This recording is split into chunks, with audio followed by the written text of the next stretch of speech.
Hello বন্ধুরা, কেমন আছেন? আশা করছি অনেক অনেক ভালো আছেন। আজকের ভিডিওতে শেখাবো কিভাবে ফ্লিপকার্টে অর্ডার করতে হয়।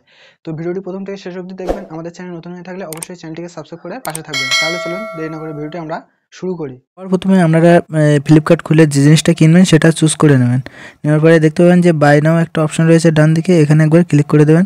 দেওয়ার পরে আপনাদের মোবাইল নাম্বারটা প্রথমবারের জন্য চাওয়া হবে, কারণ প্রতিটা অ্যাপেই মোবাইল নম্বর প্রথমেই চাওয়া হয়। ঠিক আছে, মোবাইল নাম্বার দিয়ে কনফার্মে ক্লিক করবেন। তো কনফার্মে ক্লিক করার পরে দেখবেন যে একটা ওটিপি ঢুকবে। এই ওটিপি একা একা বা আপনা আপনি এটা কিন্তু ভেরিফাই হয়ে যাবে। তারপরে আপনারা বাই নাওতে একবার ক্লিক করে দেবেন। তো বাই নাওতে ক্লিক করার পরে আপনাদের অ্যাড্রেসটা চাওয়া হবে। তো প্রথমে আপনারা নাম বসিয়ে দেবেন।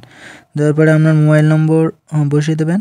দেওয়ার পরে আপনারা এখানে পিনকোড দিয়ে দেবেন, অর্থাৎ আপনার এরিয়ার পিনকোডটা কিন্তু বসিয়ে দিতে হবে। তো এরপর দেখতে পাচ্ছেন যে হাউস নাম্বার, বিল্ডিং নাম্বার। তো আমরা যদি হাউস নাম্বার অর্থাৎ ঘরের যে নাম্বার রয়েছে সেটা দিয়ে দিতে পারেন। আবার বিল্ডিংয়ের নাম, আপনি কোন বিল্ডিংয়ে থাকেন সেই নামটাও উল্লেখ করে দিতে পারেন।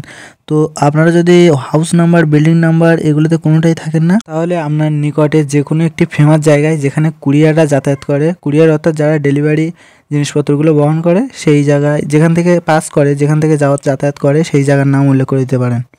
ঠিক আছে, তো তারপরে আপনারা এরিয়াটা দিয়ে দেবেন কোন এরিয়ার মধ্যে পড়ে।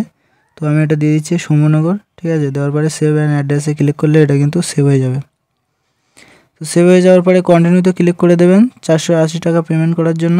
তো দেখতে পাচ্ছেন গুগল পে, ফোনপে, অনলাইনের মাধ্যমে আপনারা এটা করতে পারবেন। তার নিচে চলে যাবেন, নিয়ে এগুলো যদি করতে না চান, ফোনপে গুগল পে না থাকে, তাহলে ক্যাশ অন ডেলিভারিটা চুজ করে এখানে প্লেস অর্ডার একবার ক্লিক করে দেবেন। এরপর কনফার্ম অর্ডারে একবার ক্লিক করে দেবেন। তো এরপর দেখতে পাচ্ছেন যে পেজটি রিডাইরেক্ট হওয়ার পর কিন্তু অর্ডারটি কনফার্ম হয়ে গেছে। তো এখান থেকে আপনারা দেখতে চাইছেন যে কোথায় অর্ডারটি কনফার্ম হলো। তো এখানে অ্যাকাউন্টটি ক্লিক করে দেবেন। দেওয়ার পরে উপরে অর্ডার বাটনটি দেখতে পাচ্ছেন, উপরে অর্ডারে একবার ক্লিক করে দেবেন। তো এখানে অর্ডার লিস্ট থেকে যে কোনো একটাতে ক্লিক করে ওপেন করে আমি দেখাচ্ছি। তো এখানে আমি একটা অর্ডার দিয়েছি, এই অর্ডারটি আসবে 7 তারিখে।